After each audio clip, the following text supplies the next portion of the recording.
அனைவருக்கும் முகமது அத்தாவுல்லாவுடைய அஸ்ஸலாம் வலைக்கும் வணக்கங்கள். மூணாவது முறையாக மோடி அரசாங்கம் ஆட்சிக்கு வந்து முதல் பட்ஜெட்டை அறிவித்தாங்க. ஆனால் அந்த பட்ஜெட்டு வந்து பார்க்க போனீங்கன்னா அந்தளவு வந்து கவர்ச்சிகரமான பட்ஜெட் இல்லைங்க. இதை நானே ஒத்துக்கிறேன். ஏன்னா நம்ம முதலமைச்சர் கூட வந்து நிதி ஆயோக் இதில் வந்து நான் வந்து புறக்கணிக்கிறேன், ஏன்னா தமிழகத்தை வந்து வஞ்சிச்சிட்டாங்கன்றாங்க. நான் அதை ஒத்துக்கிறேன்.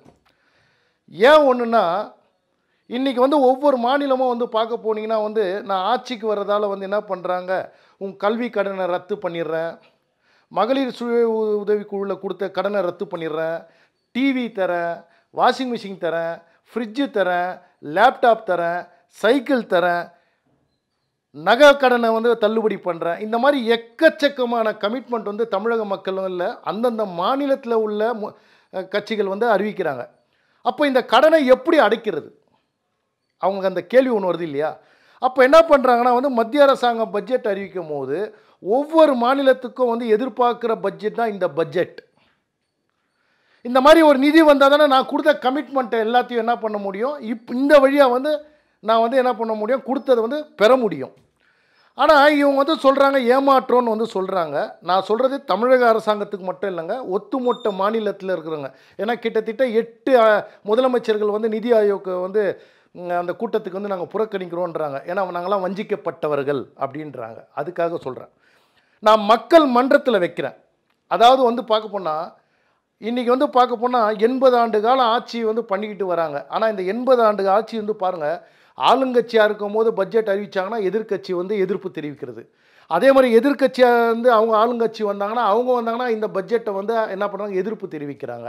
ஆக மொத்தத்தில் மாறி மாறி மாறி மாறி வந்து அந்த பட்ஜெட்டுக்கு எதிர்ப்பு தெரிவித்தாங்களே தவிர அந்த பட்ஜெட்டில் மக்களுக்கு என்ன நல்லது நடந்திருக்குது வந்து யாராவது சிந்திக்கிறாங்களா? தயவு செய்து இன்றைக்கி அந்த அரசியல் ஹிஸ்ட்ரியிலேயே சொல்கிறேன், யாராவது இந்த பட்ஜெட்டு அதாவது ஒத்து மொத்தமாக இது நாட்டு மக்களுக்கு நல்லதான ஒரு பட்ஜெட்டுன்னு சொல்லி யாரோ சொல்லியிருக்கிறாங்களா?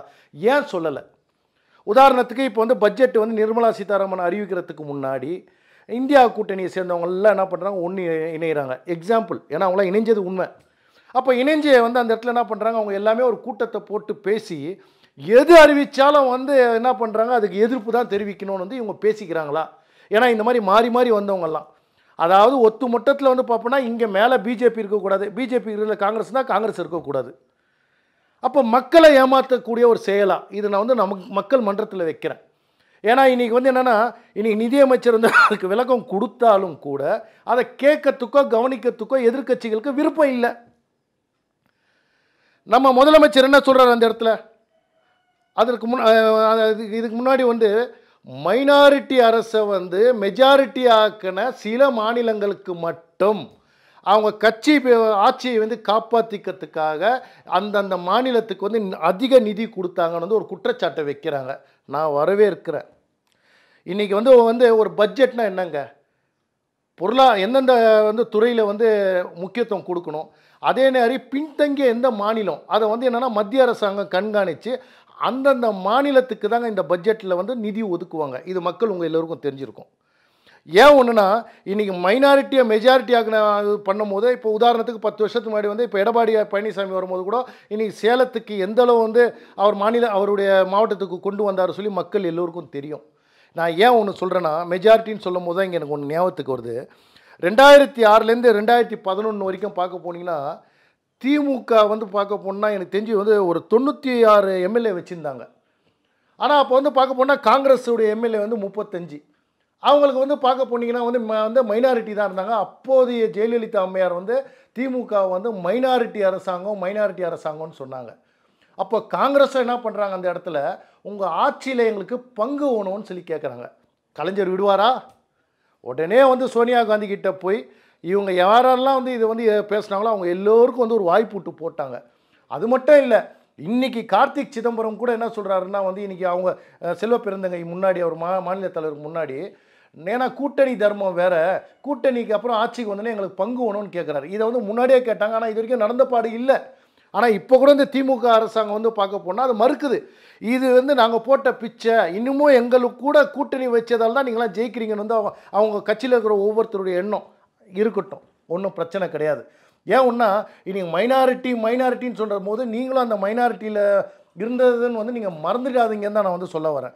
அதே நேரத்தில் வந்து பார்க்க போனீங்கன்னா இன்றைக்கி வந்து தமிழகத்தில் வந்து புறக்கணிச்சிட்டாங்கன்னு சொல்கிறாங்க. பிஜேபியிலேருந்து என்ன பண்ணுறாங்க, நான் ஒரே விஷயம் சொல்கிறேங்க, பிஜேபி தப்பான உங்கள் இதுதாங்க, மாநிலத்துக்கு நிதி கொடுக்கலங்க, அவங்க பொய் தாங்க சொல்கிறாங்க, நான் ஒத்துக்கிறேங்க. நீங்கள் உண்மை பேசுகிறீங்கல்ல, அப்போ நீங்கள் மக்கள் மத்தியில் ஆதாரம் வைக்க வேண்டியது தானே. 2004லேருந்து 2014 வரைக்கும் காங்கிரஸ் ஆட்சியில் இருந்தாங்க. இதே ஜெயலலிதா அம்மையார் ஆட்சியில் இருக்கும்போது வந்து எந்தளவு நிதி இதுக்காக அவங்க வந்து போராடினாங்கன்னு வந்து நாட்டு மக்கள் மறந்துருக்க மாட்டாங்க.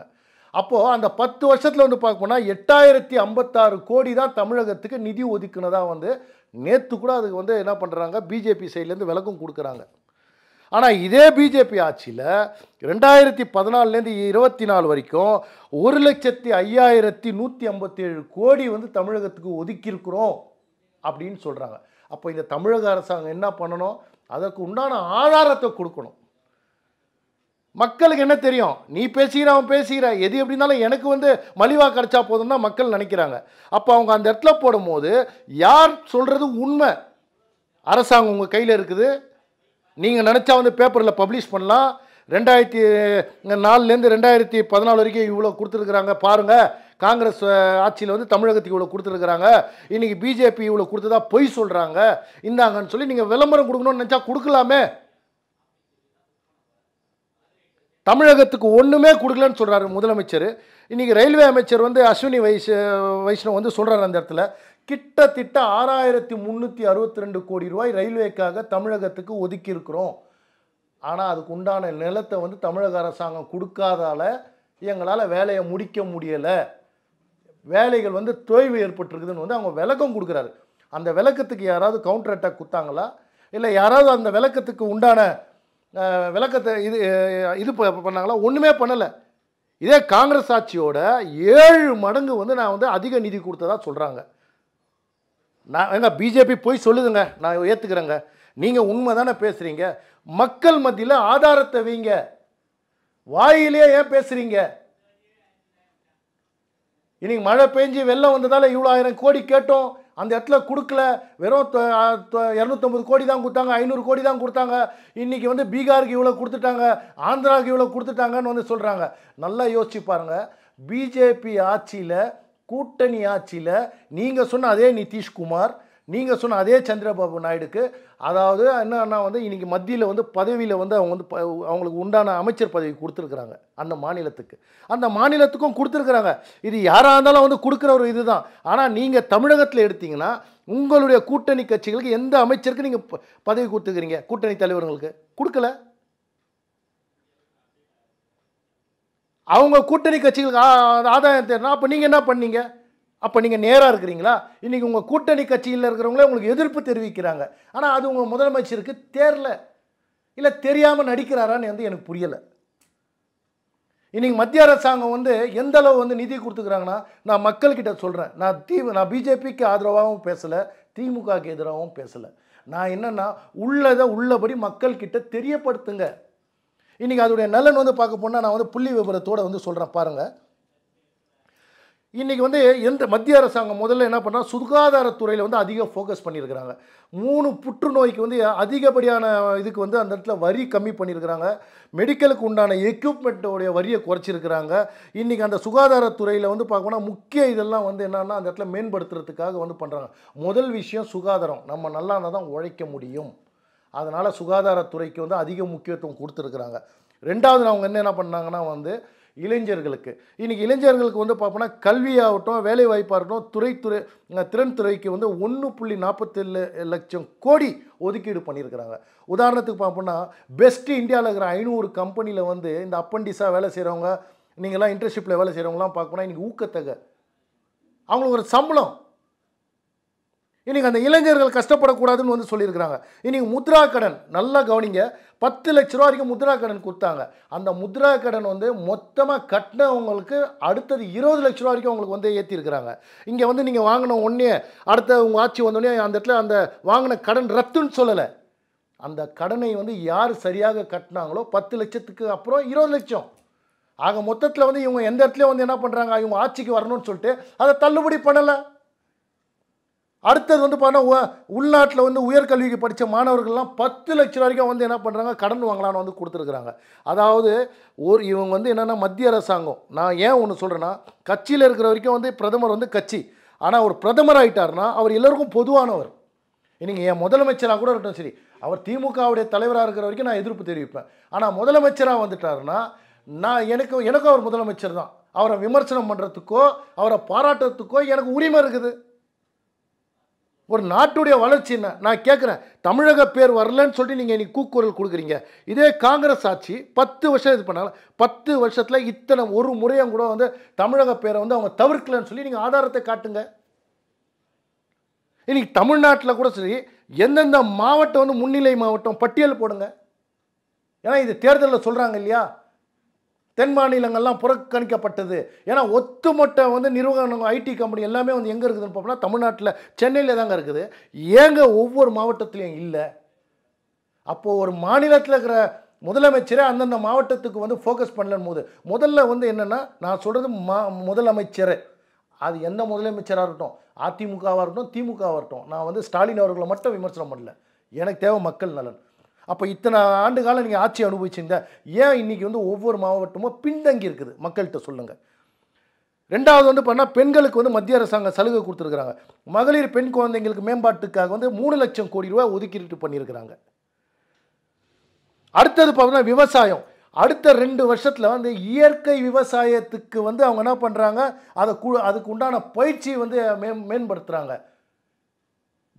இயற்கை விவசாயம் கெமிக்கல்லாம் வந்து இன்றைக்கி வந்து சேர்க்காம இன்றைக்கி என்ன இல்லை நம்ம நாட்டில். கடந்த நிதியாண்டில் வந்து பார்க்க போனீங்கன்னா இது வரைக்கும் வந்து கடல்சார் உணவுக்கு வந்து 60,000 கோடி ஏற்றுமதி பண்ணியிருக்கிறாங்க. ஆக மொத்தத்தில் வந்து பார்க்க போனீங்கன்னா இன்றைக்கி பாதுகாப்பு துறையில் வந்து இராணுவத்துக்கு அதிக நிதி வந்து ஒதுக்கிட்டு இருக்கிறாங்க. இன்றைக்கி கப்பல் துறையிலேருந்து இன்றைக்கி வந்து பார்க்க போனால் ரிசர்ச் ராக்கெட் வரைக்கும் வந்து என்ன பண்ணுறாங்க, எல்லாத்துக்கும் வந்து கட்டமைப்புன்னு சொல்கிறது வந்து இன்றைக்கி அந்தளவு வலுவாக்கியிருக்கிறாங்க. அப்பேற்பட்ட கொரோனாலேயே வந்து உலக நாட்டில் இருக்கிற பெரிய பெரிய நாடுகள்லாம் வந்து பொருளாதாரத்தில் பின்தங்கும் போது கூட நம்ம நாடு வலிமையாக இருந்ததால் எல்லா நாடும் வந்து நம்மளை பாராட்டு தெரிவிச்சிருக்கிறாங்க. தயவு செய்து மறந்துடக்கூடாது எப்படி இந்தியாவில் இப்படி பண்ண முடியுதுன்னு சொல்லி. இன்றைக்கி உலக நாட்டில் எந்த நாட்டில் வார் நடந்தாலும் வந்து இன்றைக்கி வந்து பெட்ரோல் என்ன பண்ணுறாங்க, இன்றைக்கி வந்து நம்ம நாட்டில். ஆனால் இன்றைக்கி வந்து பார்க்க போனால் நம்ம சாதாரண மக்கள் மேலே தப்பு கிடையாதுங்க. அவங்கள பொறுத்த வரைக்கும் அவங்களுக்கு கேஸ் விலை வந்து 600 700 ஆக்கினா போதும், பெட்ரோலுக்கு 70 ரூபா ஆக்கினா போதும். தங்க விலை ஒரு சைடில் ஏறினா அவங்களுக்கு கவலை கிடையாது. வீட்டு வரி வீட்டுக்கு உண்டான பொருட்கள் விலை ஏறினாலும் அவங்களுக்கு கவலை கிடையாது. ஒரு சினிமாவில் வந்து போனால் 60 ரூபா வாங்கின இடத்துல 200 ரூபா டிக்கெட் விற்றா கவலை கிடையாது. வெங்காய விலை ஏறினா கவலை கிடையாது. தக்காளி விலை ஏறினா கவலை கிடையாது. ஆனால் அவங்களுக்கு வந்து என்னென்னா அவங்களுடைய சம்பளம் மட்டும் ஏறணும். ஆனால் அவங்க மின்சாரத்தில் வந்து என்ன பண்ணுறாங்கன்னா வந்து இவ்வளோ விலைவாசி ஏறினதுக்கப்புறம் அதுக்கு வந்து தமிழக அரசாங்கத்தை எதிர்த்து கேட்கும்போது அவங்க மற்ற மாநிலத்தில் வந்து கணக்கு காட்டுறாங்க. மற்ற மாநிலத்தில் வந்து கம்பேர் பண்ணும்போது என் மாநிலத்தில் வந்து நான் கம்மியாக தான் வைக்கும் போது அப்போ இதே மத்திய அரசாங்கம் கொண்டு வந்து காட்டலாம் இல்லையா? இன்றைக்கி ஸ்ரீலங்காவை வந்து காட்டலாம், பாகிஸ்தானை காட்டலாம், ஆப்கானிஸ்தானை காட்டலாம், நேபாளத்தை காட்டலாமே. நீ என்ன சொல்கிறியோ அதை வந்து அவங்க திருப்பி சொல்லலாமே. இது மக்களுடைய சிந்தனைக்கு நான் வைக்கிறேன். தயவு செய்து மக்கள் மறந்துடாதீங்க. ஏன் ஒன்றா 40 எம்பிக்கள் வந்து இன்றைக்கி தேர்ந்தெடுத்துக்கிறாங்க. நான் ஒன்று வந்து கேட்குறேன். இன்றைக்கி வந்து நான் கேட்குறேன், நிதி ஆயோக்கை நீங்கள் புறக்கணிக்கக்கூடாது. நீங்கள் என்ன சொல்லிட்டு வந்துக்கிறீங்க மக்கள் மத்தியில்? நாங்கள் வந்து என்னென்னா உங்களுக்கு வந்து என்னென்னா உங்களுடைய பொருளாதாரத்தை வந்து முன்னோக்கி கொண்டு வருவோம், அதனால் எங்களுக்கு ஓட்டு போடுங்கன்னு சொல்கிறீங்க. ஓட்டு போட்டு நீங்கள் திமுக சேர்ந்த 40 எம்பியை வந்து நீங்கள் தேர்ந்தெடுத்துக்கிறீங்க. உங்களுடைய ஒரு நீங்கள் வந்து அவங்கள தேர்ந்தெடுத்ததுக்கு நான் வரவேற்கிறேங்க. அந்த 40 எம்பிகளுடைய கடமை என்ன? ஏங்க பிஜேபி ஆட்சியாக இருக்கட்டும்ங்க, இல்லை காங்கிரஸ் ஆட்சியாக இருக்கட்டும், இல்லை எக்ஸி யாருடைய ஆட்சி வேணால் வரட்டுங்க. ஆனால் ஒரு முதலமைச்சர் என்ன பண்ணோன்னா மக்கள் நலன் கருதி நாங்கள் மக்கள்கிட்ட வாக்கு கொடுத்துக்கிறோம். நீங்கள் என்ன பண்ணோம், எந்த கவர்மெண்ட் வந்தாலும் அவங்களோட ஒத்து போயிட்டு தமிழகத்துக்கு என்ன கொண்டு வரணுமோ அதை கொண்டு வரது தானேங்க ஒரு முதலமைச்சருடைய வேலை. அதை விட்டுட்டு நீங்கள் வந்து ஒரு இந்தியா கூட்டணி வச்சுட்டாங்க, இவங்க வந்து என்னென்னா வந்து ஒரு என்டிஏ கூட்டணி வச்சுட்டாங்க. ஆக மொத்தத்தில் நான் வந்தால் தான் நீ வந்தால் தான் வந்து போட்டு இதில் நடுவில் மக்கள் தாங்க பாதிப்புக்குள்ளே வராங்க. இது மக்கள் சிந்திக்கணும். இவங்களுடைய சுய லாபத்துக்காக தான் இவங்க அரசியல் பண்ணுறாங்க. உங்கள் லாபத்துக்காக நான் அரசியல் பண்ணுறவனாக இருந்தால் இன்றைக்கி வந்து இந்த நிதி ஆயோக் கூட்டத்தை முதலமைச்சர் புறக்கணிச்சிக்க மாட்டார். நான் இந்த முதலமைச்சரை பார்த்து ஒரே வார்த்தை கேட்குறேன், அண்ணன் எத்தனை முறை நீங்கள் நிதி ஆயோக்கில் கலந்துக்கிட்டு இருக்கீங்கன்னு வந்து மக்கள்கிட்ட தெளிவுபடுத்துங்கண்ணே. எனக்கு அது போதும்ண்ணே. உங்கள் ஆட்சி சிறப்பாக இருக்குதுன்னு நீங்கள் சொல்கிறீங்க, நான் வரவேற்கிறேன். ஆனால் மக்களுக்கு நல்லா தெரியும்ண்ணே. ஆனால் இன்றைக்கி நீங்கள் எடுக்கிற நடவடிக்கைலாம் 3 வருஷத்துக்கு முன்னாடி எடுத்துருக்கணும்ண்ணே. தயவு செய்து அண்ணன் உங்கள் 40 எம்பியை வந்து அங்கே மிச்சர் பூக்கடா சாப்பிட்றத விட்டுட்டு, போராட்டம் பண்ணுறதை விட்டுட்டு, ஆனால் தமிழகத்துக்கு தேவையான நிதியை வந்து வாங்குங்கண்ணே. அதே நேரத்தில் இன்றைக்கி நீங்கள் உண்மையாலுமே நான் வந்து அண்ணங்கிட்ட நான் வந்து விஷயத்தை கேட்குறேன். நான் ஒரு பப்ளிக்காக கேட்குறேண்ணே. உங்கள் மேலே இவ்வளோ குற்றச்சாட்டை சுமத்துறாங்க இல்லையா மத்திய அரசாங்கம், அவங்கக்கிட்ட நீங்கள் என்ன பண்ணுங்கள், இது வரைக்கும் இந்த 3 வருஷத்தில் மத்திய அரசாங்கம் இவ்வளோ தான் நிதி கொடுத்துருக்குறாங்க, தமிழக அரசாங்கம் இவ்வளோ நிதி கொடுத்துருக்குறாங்க, நீங்கள் எடுத்து ஆதாரத்தோடு போடுங்கண்ணே. மறுபடியும் நான் உங்களையே தேர்ந்தெடுக்கிறேண்ணே. தயவுசெய்து சிந்திங்க. மக்களை வேண்டி கேட்டுக்கிறேன்.